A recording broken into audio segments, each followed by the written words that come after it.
Welcome to the Oregon Files podcast. First, our disclaimer. We are amateur podcasters simply for entertainment. If we misquote or offend, it was not on purpose to do so. Also, we're recording from an attic spare bedroom today, so you may hear kids, dogs, neighbors, what have you. Thank you and enjoy, and here's my co-host, Elliot Bowman. Thank you, Mark. Thank you so much. I've said that 24 times already. Well, now it's actually 25 because today, sir, is our 25th episode. Woo! And it's actually, it's going to be a goodie. It's quite a goodie in store for our listeners. If you're a first-time listener, thank you so much for giving us a try.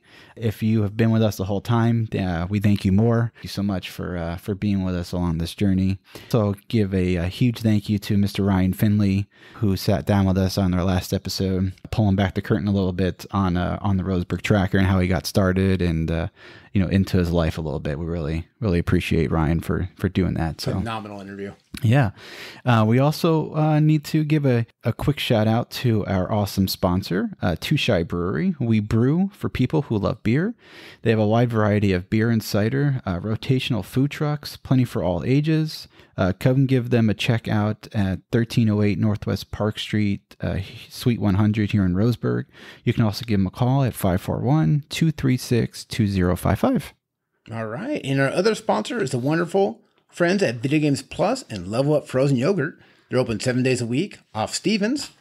Level Up Frozen Yogurt has new flavors every month, some dairy-free, and over 50 toppings, including fresh fruit. Come in and explore their impressive new video game selection. They also have board games, t-shirts, disc golf, gift certificates, you name it, a little bit of everything, especially for coming in the holiday season here soon. Yes. So, yeah, Video Games Plus, Level Up Frozen Yogurt.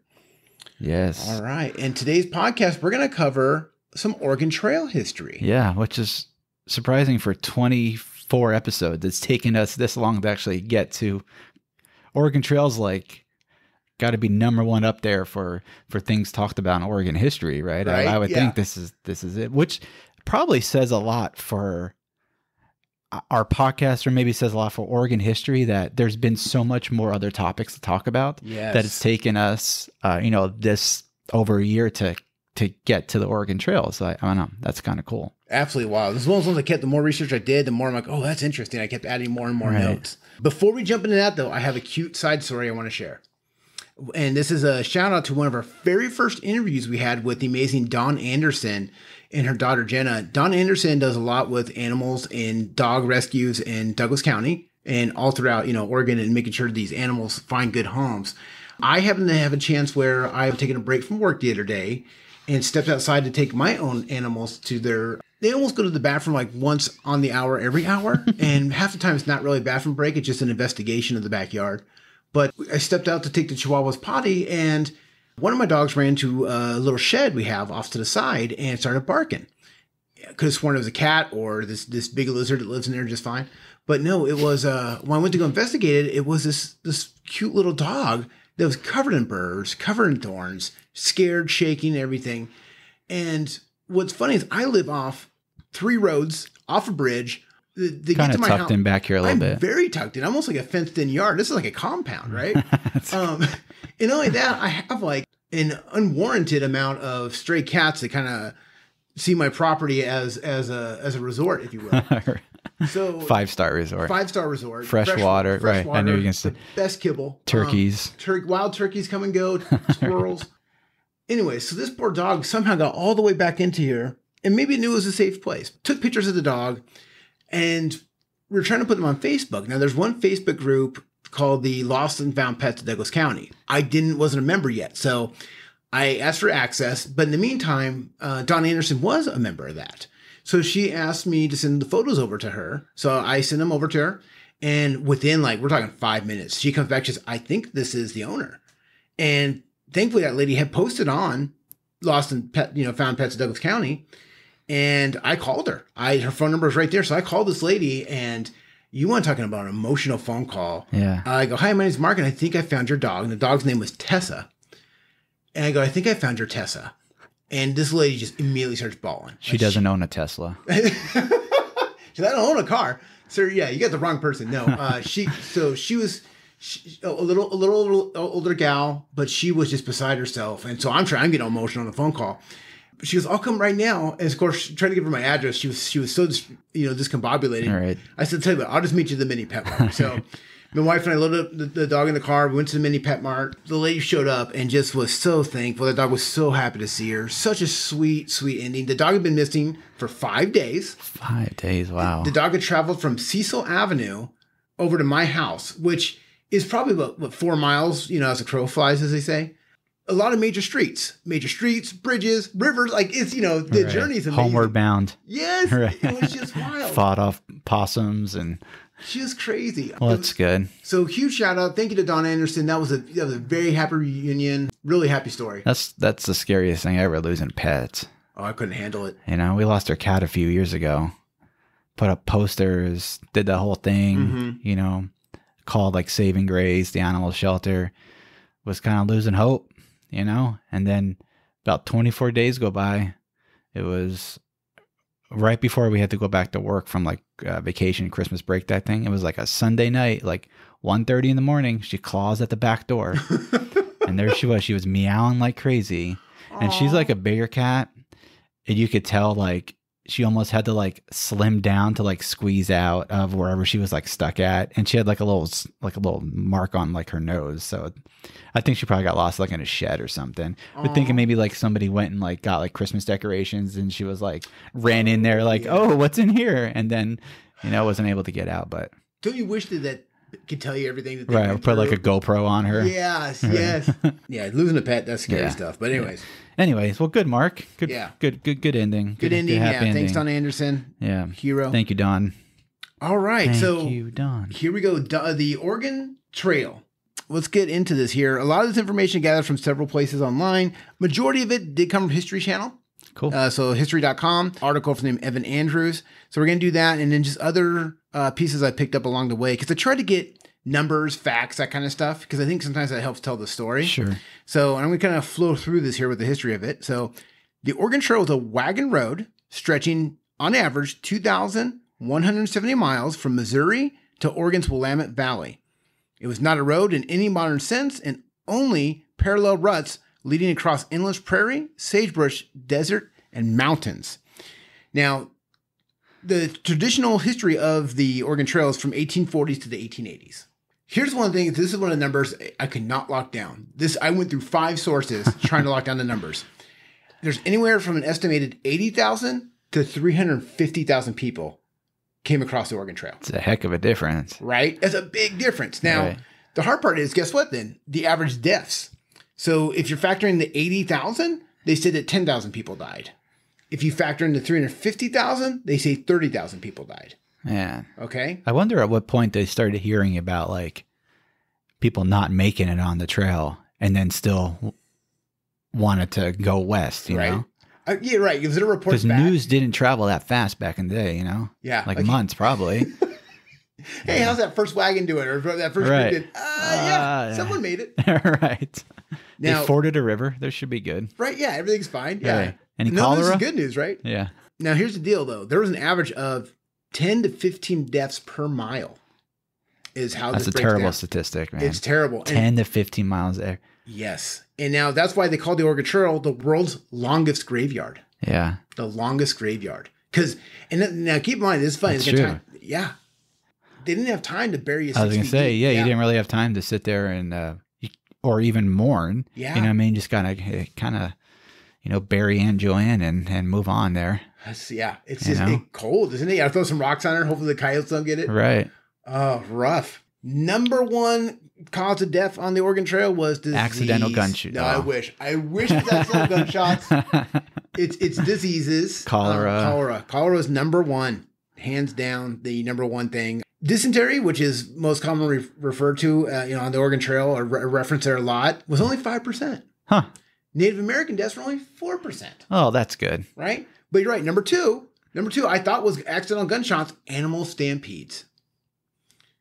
Cholera, number one. Animal stampedes is number two. From their own animals? Or here comes like Lion King, the antelope, like through the valley? Because they were bringing so many herds of cattle and oxen. Yeah, it was their own animals. Because most of the time, these people were not in the wagons. They had to walk alongside it. The wagons were carrying their goods and their food. Man, even the animals knew it wasn't a good idea. I love that they just would stampede it. I mean, You think they had like a meeting beforehand? They decided to like have like a mutiny, and they're just like, "Hey, I think the animals got together every night and they right, decided, like, Bobby wait, the cattle. yes, they go, all right, someone else. Who's leading tomorrow. this? Yeah, yeah. It's everyone gets one time to do it, right? right. And just any time of day, Raise a hoof if you want to vote. yeah. Sometimes the elderly and the children would sometimes ride in the wagons, but usually the men and women walked. Man, I would fake so many injuries again in that wagon.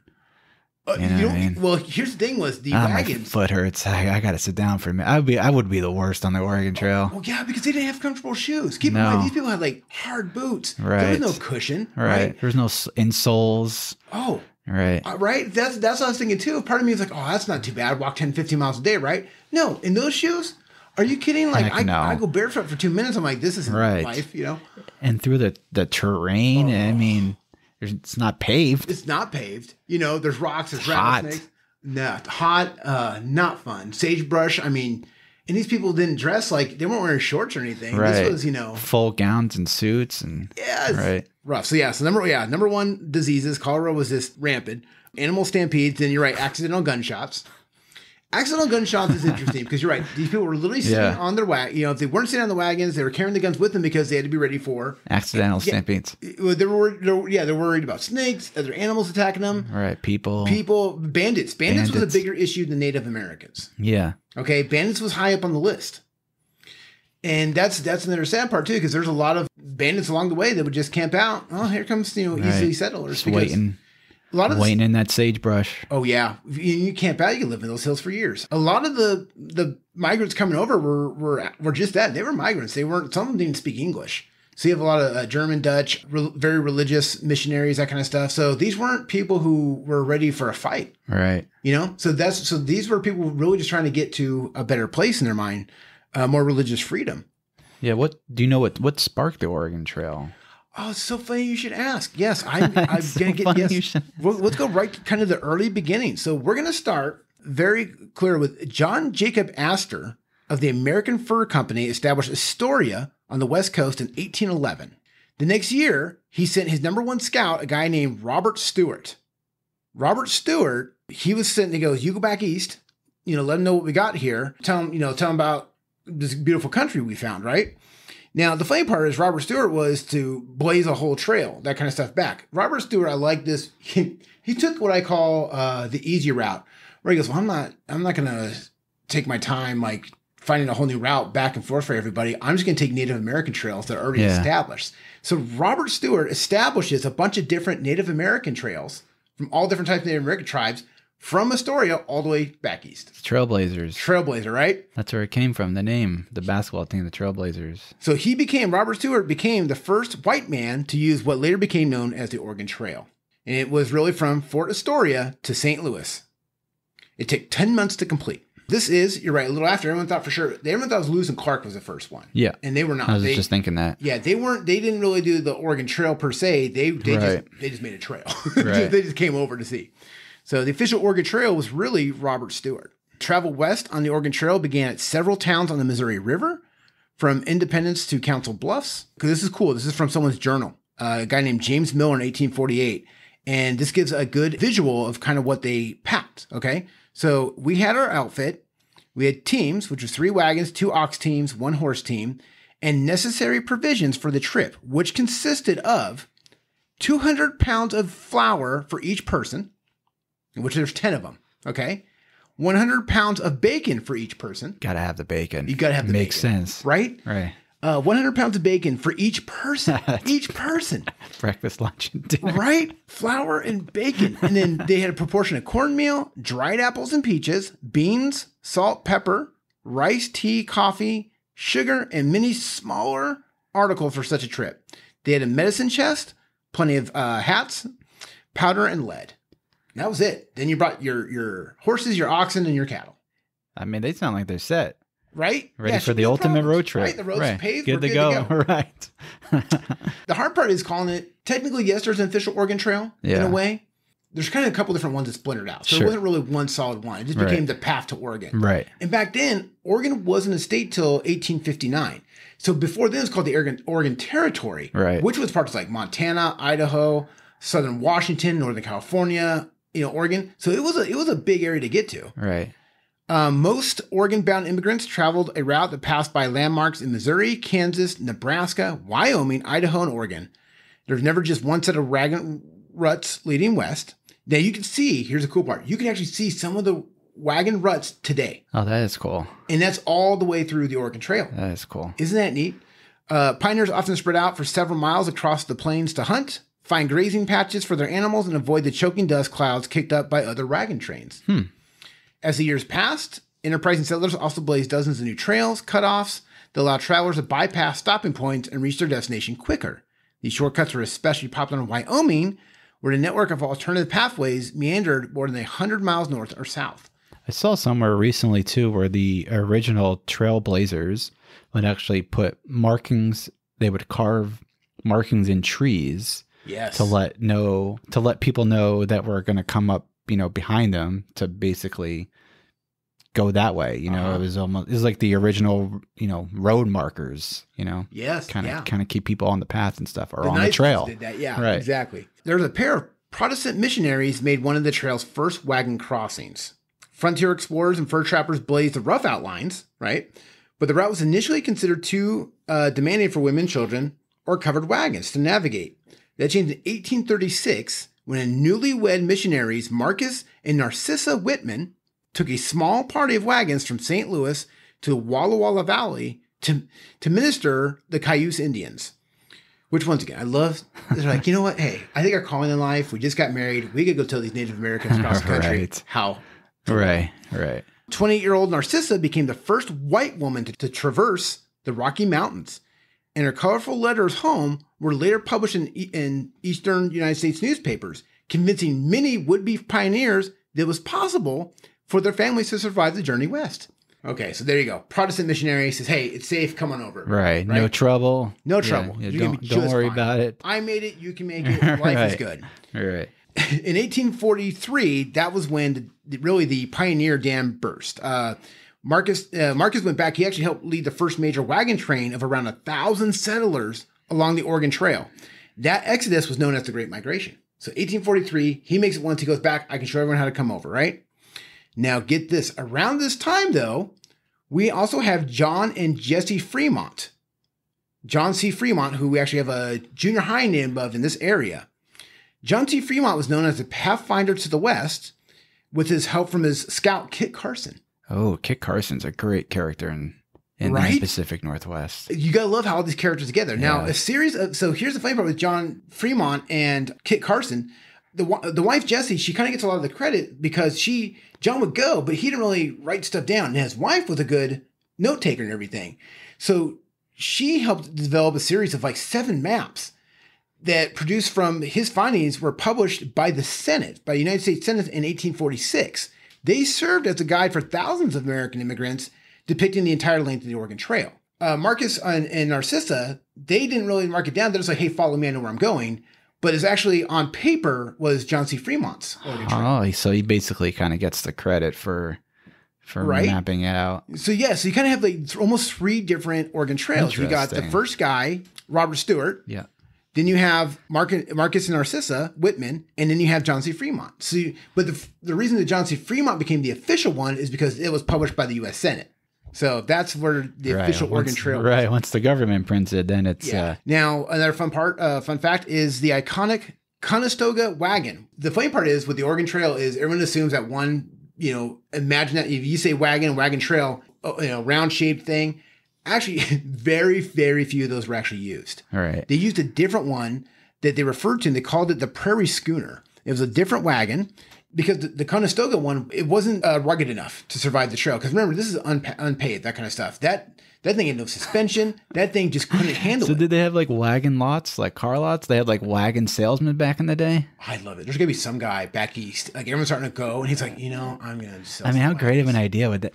Yeah. There had to have been, like the original like dusty car lot is just like wagons, like I love it. yesterday's model, Got the old stickers on it, low mileage. That's the TV show I want. Like the Right. old timey car salesman. Right. He's selling wagons. Right. Boy, the old model was 2 oxen. This year's model, you can use 4 oxen, folks. 4 oxen, they got a suspension, a little compartment for the Right. wife. Yeah. Right. Man. Plenty of room. I love it. Fit different canopies on it, different accessories for the kids. The max these prairie schooners could go was 15 to 20 miles a day. Now, the cool part is the reason they were more popular was they could use tar and actually caulk the entire inside or outside of the wagon, because that way it could float on a river and not. Interesting. Right? So that's why the design was so much more preferred, because the Conestoga one, it was just wood planks, together. This one here was literally made to float a river. And the prairie schooner was capable of carrying over a ton of cargo. And, if you had that much bacon, sure. Right? Right. Yeah, it was definitely lack of suspension. It was a notoriously bumpy ride. So that's why a lot of people did prefer to walk. Couldn't really hold a conversation on the bumpy rides. Not at all. Not at all. And then the ones that were sitting there, sometimes you would sit on the wagon to have a good view, because you could see a little higher up. So those were the guys who would sit with the rifles loaded. And then, but it's a bumpy road, and that's why you had the accidental gunshots. Oh, man. Could you imagine us going on this thing, though, with people you didn't really like? Like a mother-in-law or like a cousin or like a neighbor that just have annoyed you your whole life. And now you have to travel 2,500 miles to a place you don't even know if you're going to get there or survive. But I'm going to have to go on this journey with this person, because I know we all have those people in our lives. And right. Imagine going on the Oregon Trail with that person. That would be, boy. It'd be worse if they didn't carry their weight. They didn't help, That's, they're always making excuses for like trying to help out. Yeah. Oh, I can't setting up camp. You pull my sciatica. I can't help. Right. Exactly. The oxen are always running off, and they just point, "Hey, I think your oxen ran off." Right. To come, help catch them. I got these blisters. The trail was actually littered with discarded supplies. They're already littering on the Oregon Trail. A bustling industry frontier trading post sprang up to supply food and equipment for the 5-month haul. Oh, I bet they overpriced everything. Oh, here's the best part. Inflation back in the day, There's parts of the trail called jumping off points. Okay. Yes. Independence, Missouri had a bunch of unscrupulous merchants made a killing by conning frightened pioneer families and buying more provisions than they actually needed. Of course. So there's where our TV show set for there the you wagons, go. Right? Of course. Like, hey, I got this better wagon, and you need 200 pounds of bacon. Right. Oh, you already have 200 pounds of bacon? That won't last you 100 miles. You need another 200 pounds of bacon. You're barely going to get to Nebraska. Right. Have you heard of animal stampedes? Well. Yeah, well. I got something for you. Right. The overloading meant that many sections of the trail became junk heaps filled with discarded food barrels and wagon parts. Jeez. Broken down prairie schooners and dead draft animals also littered the roads, and it wasn't unusual to see personal items like books, clothes, and even furniture. That's the original Mad Max. Isn't that wild?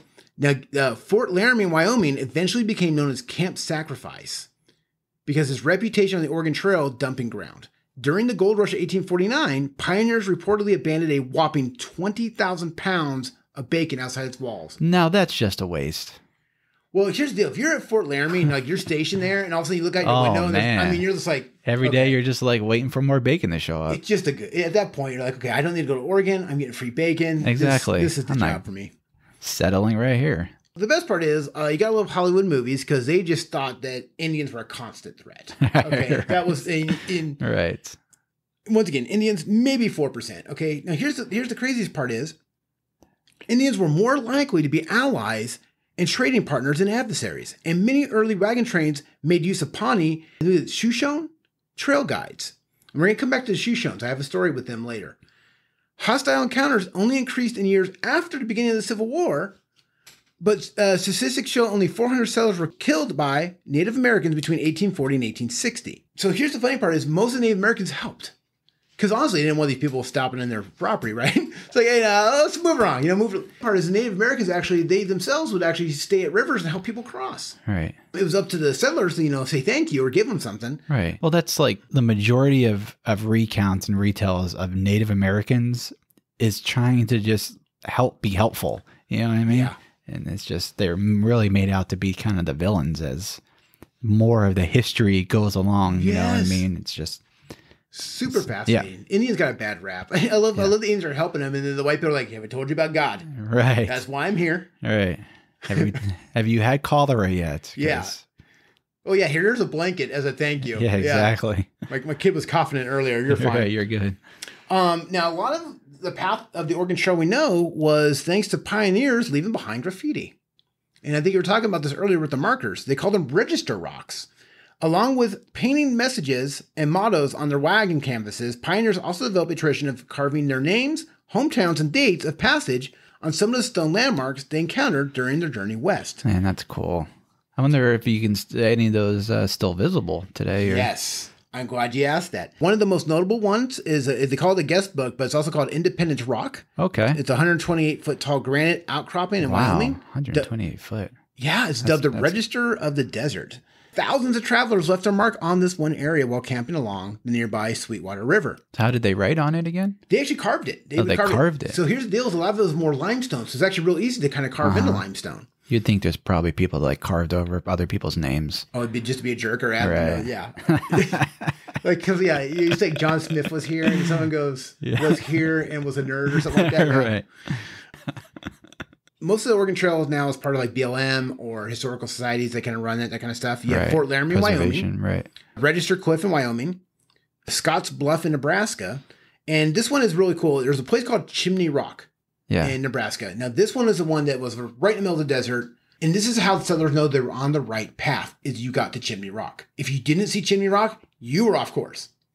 Now, Chimney Rock was really just, imagine very, very prairie land, flat. Then there's this little mountain. Then there's this giant limestone spire. They called it Chimney Rock. And the settlers would go and climb that and carve their names on it, right? It constantly was struck by lightning.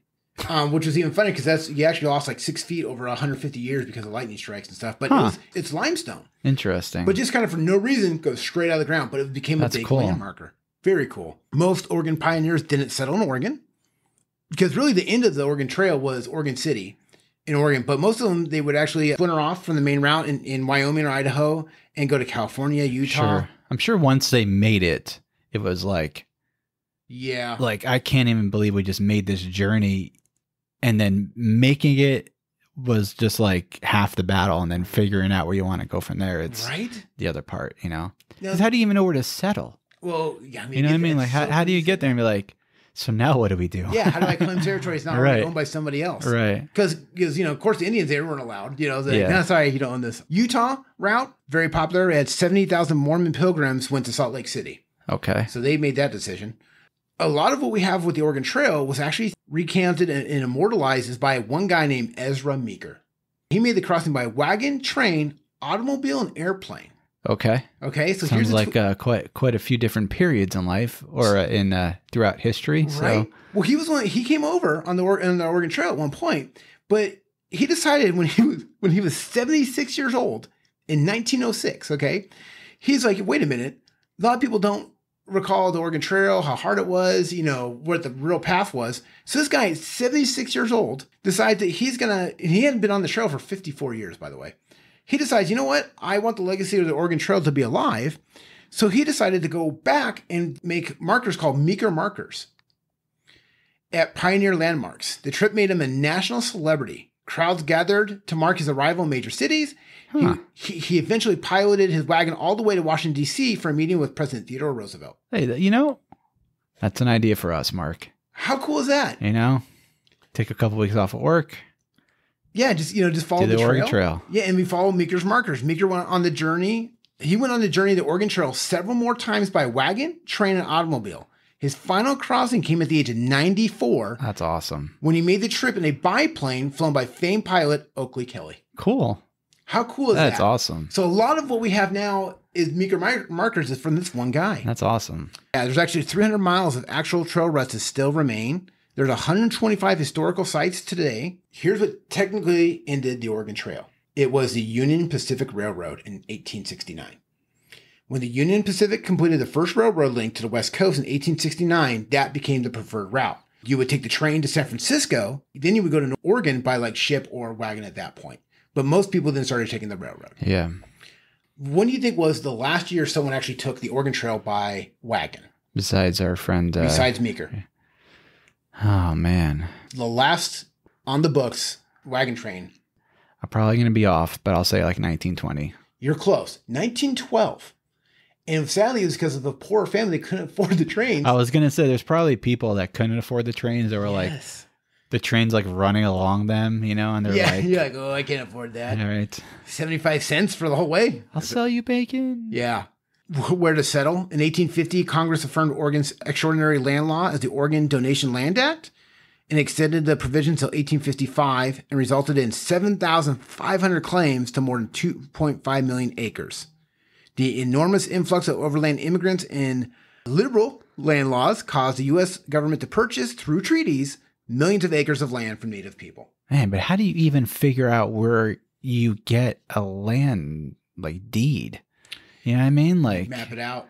That's crazy. Right. I wouldn't even know. Right. But how do you even, you just show up at like, is there somebody behind like a desk, like at a DMV office? Right? Yeah. How do you make and be like, here, I'm here. Right. I'm here for my, I made it. I'm here for my land. Run out there and build a fence. You're right. It's like, you know, how do you know exactly? Because they didn't have like, you know, satellite images back then. Right. You know?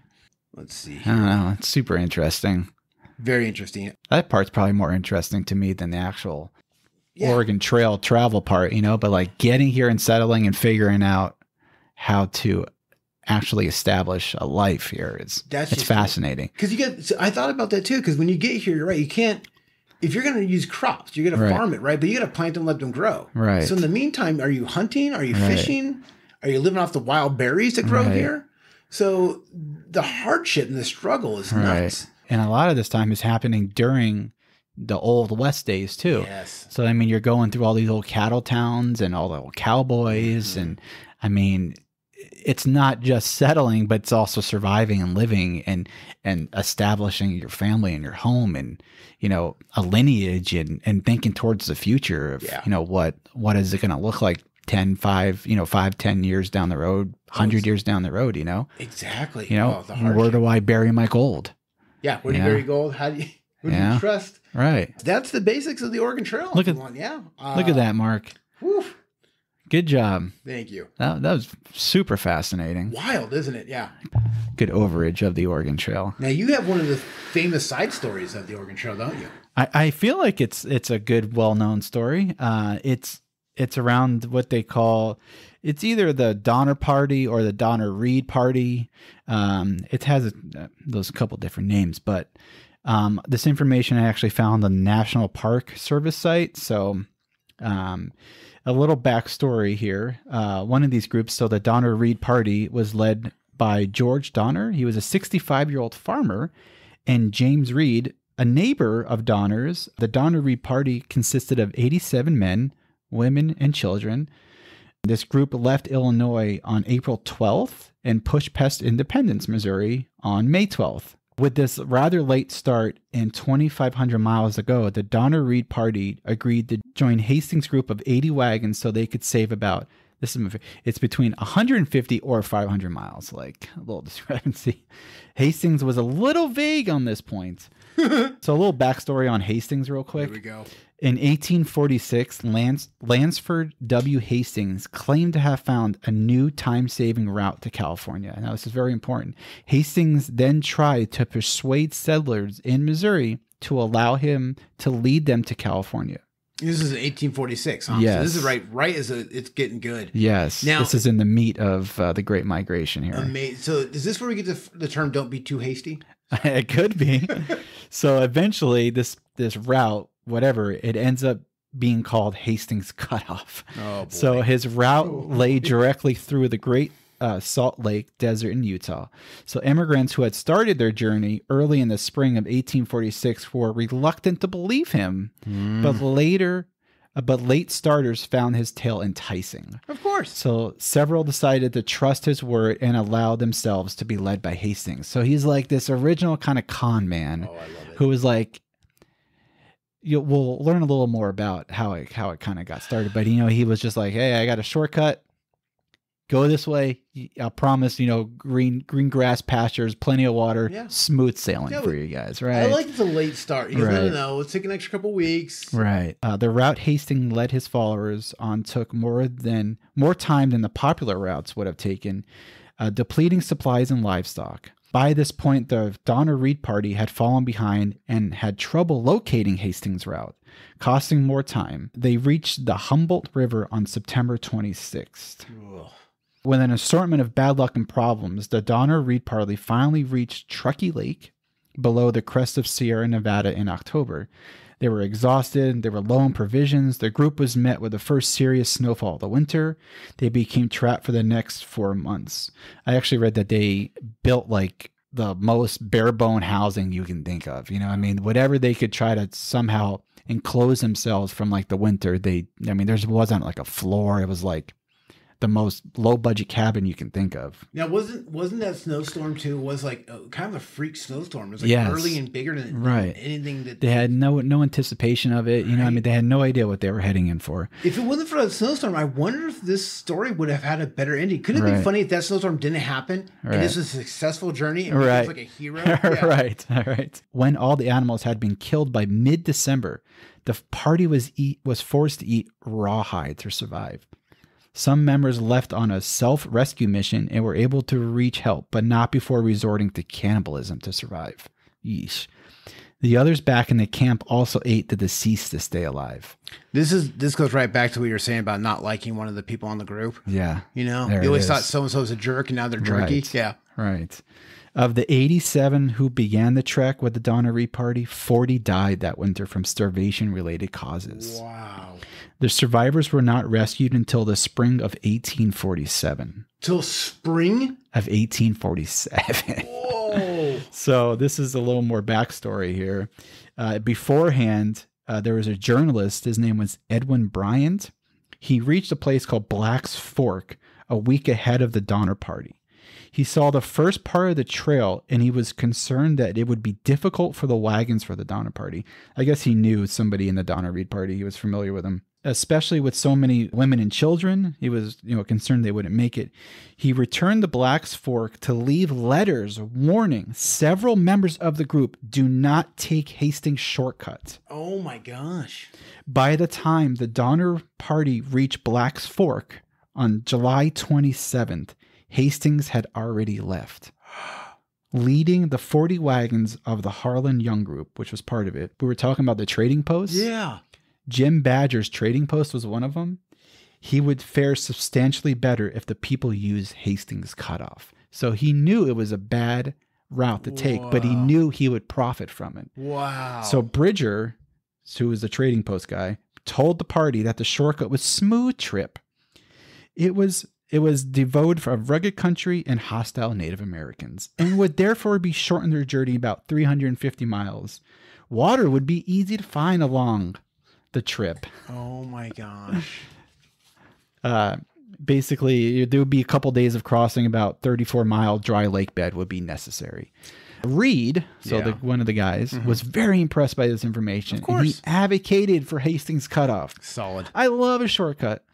None of the party received Bryant's letters warning to avoid Hastings Cutoff. None of the party received Bryant's letters warning them to avoid Hastings Cutoff, Hastings' route at all costs. In his diary account, Bryant states his conviction that Bridger deliberately concealed the letters, a view shared by Reed in his later testimony. So Reed, who originally said this is a great idea, later on in his later testimony, basically said he knew that guy was hiding this misinformation, but he went along with it anyway. Wild. So kind of interesting. That's right? it's interesting because it's like controversial and stuff. That's really fascinating. Actually, right. Yeah. So this is there's a lot of information. This is a long story, so I'm just gonna kind of give the meats of this story. So the party turned south following Hastings Cutoff, and within few days, they found the terrain to be much more difficult than described. Drivers were forced to lock the wheels of the wagons to prevent them from rolling down steep inclines. Several years of traffic on the Oregon Trail had left easy and obvious path, whereas the cutoff was more difficult to find. So they could have just gone on this Oregon. I mean, the Oregon Trail sure wasn't easy, but the Hastings Cutoff made it so much more difficult for them. The cutoff wasn't even like trekked. Yeah. So Hastings wrote directions and left letters stuck to trees. On August 6th, the party found a letter from him advising them to stop until he can show them another alternate route to take them by the Harlan Young party. They encountered exceedingly difficult canyons where boulders had to be moved and walls cut off precariously to a river below, a route likely to break wagons. In his letter, Hastings had offered to guide the Donner Party around the more difficult areas, but he rode back only partway, including the general direction to follow. Oh, man. I love he goes, hey, follow me. Right. But then he leaves a note and she says, right. I got another route to show you, but I'm going to ride back. Yeah, hold on. Right. This is familiar. I remember that tree at all. Man, so the Donner Party eventually made its way through what was called the Wasatch Range of the Rocky Mountains. Another family called, what was part of the party, the Graves family, who set off to find them, reached them. They consisted of William Frank Ward Graves and his wife and their children. Their arrival brought Donner Party to 87 members, 60 to 80 wagons. It was August 20th by the time they reached a point in the mountains they could not look down and see the Great Salt Lake. It was almost another 2 weeks to travel out of the Wasatch Range. Wow. There was a lot of arguing and doubts about who expressed the wisdom of who had chosen this route. They were just mad. Yeah. They were just so mad. It was in particular James Reed, food and supplies that began to run out some of the less affluent families. So James Reed, I guess, came from a more affluent background. Yeah. And they didn't like his background. They didn't like, these other people were like farmers, they were more like, blue collar, and James Reed was kind of like the white collar, right? Yeah. So Stanton and Pike had ridden out with Reed, but had become lost on their way back. By the time the party found them, they were a day away from eating their horses. Wow. The party, this is when they get to Salt Lake City. Party pressed onward on August 30th and had no alternative. In the heat of the day, the moisture underneath the salt crust rose to the surface and turned into a gummy mass. The wagon's wheels sank into it. It caused some of the hubs to just disintegrate. The days were blistering hot and the nights were frigid. Oh. Some of the group saw visions of lakes and wagon trains and believed they finally overtaken Hastings. After 3 days, the water was gone, and some of the party removed their oxen from the wagons to press ahead to find more. The animals were so weakened, they left yoked to the wagons and abandoned. So they just ditched their animals. That's so sad. 9 of Reed's 10 oxen broke free. They were so thirsty, they bolted off into the deserts. So terrible journey, right? Yeah. Cattle and oxen were exhausted and lean. The Donner Party crossed the next stretch of the desert relatively unscathed. The journey seemed to get easier, particularly through the next valley of the Ruby Mountains. Despite their hatred of Hastings, they had no choice but to follow his tracks, which were weeks old. On September 26, 2 months after embarking on the cutoff, the Donner Party rejoined the traditional trail along a stream that became known as the Humboldt River. Okay. The shortcut had probably delayed them about a month. Oh, no. So that's not a cutoff. Right? Yeah. The Donner Party had endured just, the group was splintered. They were basically looking out for themselves. They didn't trust anyone. Grass had become scarce. The animals were weak. The elderly men, basically, they were told to either walk or die. Yeah. So sad. Right. So, meanwhile, Reed eventually caught up with the Donners. I guess he went off to try to find different route to go, right? Okay.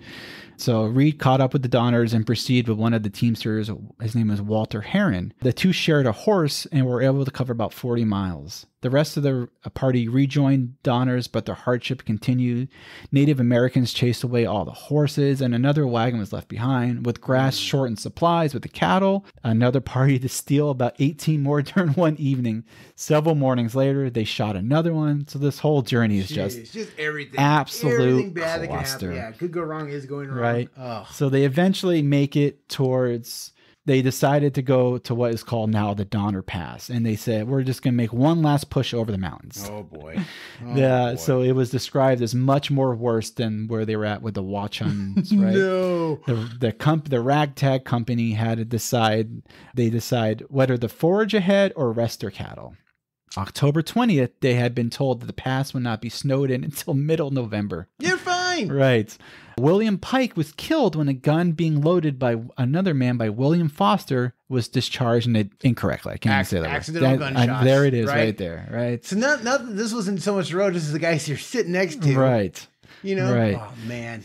Snow ended up beginning to fall. Massive, nearly vertical slope, about 1,000 feet to Truckee Lake from the summit. They ended up camping near a cabin that had been built 2 years earlier by another group of pioneers. Whoa. The Eddies and the Kesenbergs joined the group, attempting to make it over the pass, but found about 5 to 10 foot snowdrifts and weren't able to find the trail. They turned back to Truckee Lake, and within a day of all the families were camped there except for the Donners, who were 5 miles half ahead of the journey below them.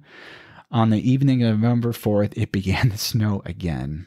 So we'll fast forward here a little bit because I love these sort of like, yeah, you're gonna be fine. Snow's gonna be this, and then all of a sudden, the first time you start seeing snowfall, I'd be so mad. Like somebody was off. Right. So the group ended up becoming lost and confused, days without food. Blizzard just carried on. After many days, they actually decided to set off again, searching for the trail. One of the members, William Eddy, eventually succumbed to his hunger and ate human flesh. Yuck. Wow. They began taking apart their snowshoes to eat oxhide webbing and discussed killing Lewis and Salvador for food. Eddy warned the two men, and they quietly left. A few days later, the group stumbled into Native American settlement looking so deteriorated that the camp's inhabitants initially fled. The Native Americans gave them what they had to eat: acorns, grass, pine nuts. After a few days, Eddy continued on with the help of tribe members to a ranch in a small farming community at the edge of the Sacramento Valley. I heard that when the settlers first came into that Native American camp, that it was Native American kids first saw them, and they thought they were seeing ghosts because of how emancipated, and they scared the kids. Right. But once again, though, it shows the Native Americans being helpful. They felt sorry for these pioneers and gave them the little food they had. Man, so there was multiple rescue attempts. So word basically ended up getting out that there was this party that was literally stuck in this part of the so-called Oregon Trail, right? Yeah. So there was multiple attempts. In June of 1847, members of the Mormon Battalion under General Stephen Kearny buried the human remains and partially burned the two of the cabins. The few who'd ventured over the pass in the next few years found bones are the artifacts in the cabins used by the Reed and Graves family. Wow. In 1891, a cache of money was found buried by the lake. It had probably been stored by Mrs. Graves, who hastily hid it when she left with a second relief so she can return for it later. Of the 87 people who entered the Wasatch Mountains, so the original, 48 survived. Only the Reed and Breen families remained intact. Wow. It goes on to say the children of Jacob Donner, George Donner, and Franklin Graves were orphaned. William Eddy, the guy we mentioned a bit ago, was alone. Most of the Murphy family had died. Only 3 mules reached California. The remaining animals were perished. And most mules and most of the Donner Party members' possessions were discarded. So it's just wild story. Yeah, that's definitely one of the stories that you hear, and it's like you can always put yourself in their shoes. You know, if you're knowing you're going to take this long journey, would you want to believe somebody who says, I have this shortcut that may take you to, you know, wherever you're going better and easier and smoother? It's enticing, you know what I mean? Because would you really want to, if you know the Oregon Trail is going to be hard, I mean, would you take that, you know, would you take that shortcut? It's what your options are back then. It's hard because it's like, it's hard when every time you get information, it's a friend of a friend's information. You know, like, hey, I heard from this guy that there's this really cool, he knows this other guy and there's a great cutoff. And so it's so hard to trust in that, you know? I don't know. It never works out in today's world, but right. Wow. Anyway, I tried to, trying to find a little bit of the, I don't want to say paranormal tinge, but just some other interesting facts afterwards. What I was surprised about, there's not a whole lot of Oregon Trail ghost stories. Because you would think with all the dead, that kind of stuff, right? But I did find one. Really interesting one. I did find one. This lady actually lived in Kansas City, and she told this story in 1990. Her and her husband lived in an old house, and they had one kid already. One day she's playing with her kid on the floor. She sees what she thinks is her husband, but he's wearing a flannel shirt and like these khaki overalls walk by the door going towards the bedroom. Oh, boy. And she thought, well, that's funny. It was like, why is he trying to dress up like a scarecrow? Like, you know, this doesn't make sense. So she thought he's being funny. So she gets up to follow him. And by the time she looks down the hall where the bedroom is, her husband's sitting in the kitchen paying bills. Oh, boy. couple months later, and they always had weird stuff going around the house, things getting moved, that kind of stuff, hearing weird. When she was pregnant with her second kid, she was having some difficulty in pregnancy. And one night she woke up and she just was having trouble breathing. And then she felt what she thought was her husband again start massaging her back. So she said, "Oh, honey, that's nice. Thank you. I needed that." And she looks over, her husband's asleep next to her. So it's a nice ghost, though. Okay, here's the best part. But she took it as a sign like, okay, I need to get out of the house and go to the hospital. Thankfully, she went in time and was able to have the baby just fine. She still freaked out. She didn't like, being touched by a ghost, seeing it, that kind of stuff. It's a good show, though. It's a great show. They move out. I was touched by an angel. 10 years later, they decide to show the kids where the house they were born in, right? So they're driving by the old neighborhood. And now, their old neighborhood, there's a big sign that says this was actually part of the historic Oregon Trail. So cool. Then somebody was on that. Yeah. That's awesome. That was a really cute one. Now, here's my favorite story. This is one of my favorite ones, and I love how this plays out. This is actually from 2017. Okay, this comes from the Spokesman Review from Boise, Idaho. Yeah. A fluke discovery of human bones protruding from a badger hole in southwestern Idaho has investigators trying to determine if they have discovered a double homicide or the disturbed grave of young 19th century pioneers who died going west on a nearby Oregon Trail. Authorities thought one body was at the site in the high desert sagebrush steppe discovered by state fish and game workers who stumbled across the bones while out on routine patrol. Forensic anthropologists determined that the remains are of a child between ages 4 and 6 and a teenager or young adult between the ages of 16 and 20. Badgers don't care. So they're going to dig a hole. There's human bones. They don't know what they're. These guys come around the corner. There's literally bones sticking out of the ground, right? Scares it. The first thought was it's a homicide. They got the FBI there. Like, hey, these are human remains, right? So they sent them off to labs, 2 different labs to investigate it. Now, here's the twist. 2 500-year-old skeletons discovered in Idaho's high desert plains were turned over to Native American tribes. They were actually from the Shoshone tribe. And they sent it to 2 different labs to confirm that they were Native American. Interesting. Bones. Super crazy. But anyways, that's how Poltergeist got started, by the way. Is that right? Yeah. Badgers. I love badgers digging stuff up. I'm sure. That's wild. It was 5 years ago. I'm sure you can still find a bunch of artifacts. Oh, yeah. That'd be fun. It'd be interesting. Yeah. Well, we can't mention the Oregon Trail without the Oregon Trail game. Right? Yes. If you grew up in the early 90s, 70s, 80s, well, I grew up in the early 90s. I think Mark did too. I think so. Yeah. Sounds about right. Chances are that your favorite school days were spent in the computer lab with an Apple, not the fruit, but on the Apple computer. The original Apple computer. The original Apple, yeah. Yeah, to play a few rounds of the Oregon Trail. You had so many choices. You could, how many oxen you wanted to take, what type of trait you wanted to start out with, and, where you wanted to start from, etc. Right? How much bacon you wanted to bring.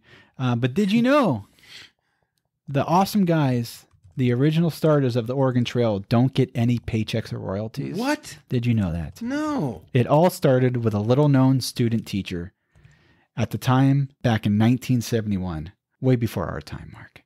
His name was Don Rawich. He was trying to find a new way to keep his classroom engaged when he came across the idea for a board game that allowed students to travel back to the Oregon Trail. He ended up pitching this idea to his roommates. They were seniors at Carleton College, Paul Dillenberger and Bill Heineman, which, if you're going to pick nerdy names, that's it right there. Those, yeah. Right? Those are great nerdy names. All of them had a limited coding experience, but they suggested instead, hey, you know what? Board games are cool, but how about a text-based computer? Don loved that idea. They eventually worked long hours to get it ready. His classroom ended up loving it, but he ended up deleting the game when his teaching session was finished, right? Wild. He was like, Don, okay, my school year's over with. No one's ever going to see this again. What do I need this for? Gosh. But he found himself working at a place called the Minnesota Educational Computing Consortium. Say that 3 times fast. Minnesota Educational Computing Consortium. They were looking for a program to modernize public school with computing supplies. Well. Don had the perfect idea to pitch, and luckily he kept a printout of the original code. Oh, nice. He went back to the original, his OG roommates. He ended up actually adding some more details. He had a journal he kept, some more ideas to make the game more genuine.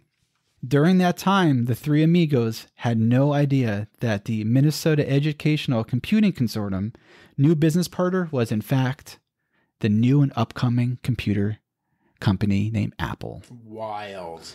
which of course would revolutionize everything with computers, smartphones, everything, right?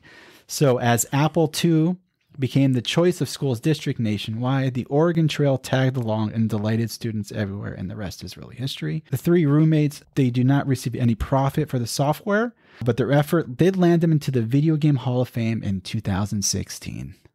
I love pretty amazing. The parallel, the fact that the Oregon Trail itself was the expansion to the west, right? And the computer expansion, and the computer expansion through Apple. It's amazing. What is the parallel for that? That is wild, right? Incredible. And just so happens that guy ends up working for the computer company, and they end up having a partnership with which is now the biggest one of the computer conglomerates in the world. It's you can't write that. That's amazing. I would love to hear the fact. I want someone to go now do the math and see if like there's any descendants from the Oregon Trail was like started that school. Right. You know that'd be wild. So cool. I googled real quick how to win the Oregon Trail game. Yes. I wanted to know what the best tip was, and it says when food gets low, players should just stop and hunt. But instead of shooting small animals and wasting bullets while staying hungry, players need either 2 deer or 1 bear to hit the 100-pound limit of food for a day. Yeah. If players are lucky, this can be done with 1 to 2 bullets. Yeah. Perfect. Deer and bear. Tip. That's how you win Oregon Trail. And I read that they came out with like a newer version a few years ago, but I guess it just wasn't the same. Yeah. People didn't like it.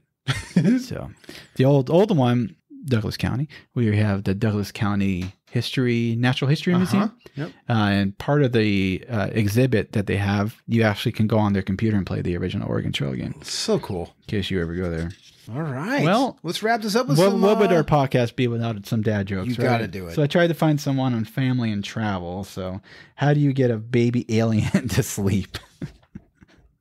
I have no idea. You rock it. Rock it. Oh my goodness. I'm so mad. The kid says, "Dad, are you all right?" The dad says, "No, I'm half left." All right. Let's see here. This is my step ladder. I never knew my real ladder. Oh boy. Oh boy. What did the baby popcorn say to the mom popcorn? Where's the popcorn? Where's the popcorn? Dang it. These are just terrible. Okay. This is wild. We'll end on maybe a little better one. What do you call a dad that has fallen through the ice? Popsicle. A popsicle. A popsicle. All right. All right. Thank you so much, Mark, for giving us a great rundown and overview of the Oregon Trail. Good stuff. If you want to listen to us, check us out anywhere you get your podcast. Mark puts it on YouTube, put episodes out there on our Instagram page, and you can just check us out wherever you get your podcast. And if you want to get a hold of the show, it's OregonFilesPodcast@yahoo.com. Yeah. Send us your joke. We'd love to put you on air. If you want to submit a fun dad joke, we can give you a shout out. That'd be a cool idea. Yes, we would love that. Yeah. Or if you're from Oregon, or you don't have to be from Oregon, but if you have stories that you haven't heard already that you think would be cool for us to discover and talk about, get a hold of our show. We would love to, research whatever ideas and characters that you may know about that, we might not know. So yeah, there's a lot of history that's not published and a lot of stuff you can't find online. So we love finding that kind of stuff and get it out there. Right. Get immortalized on a podcast. That's what I like to say. So. Yeah. Well, thank you very much again. So thank you. Thanks.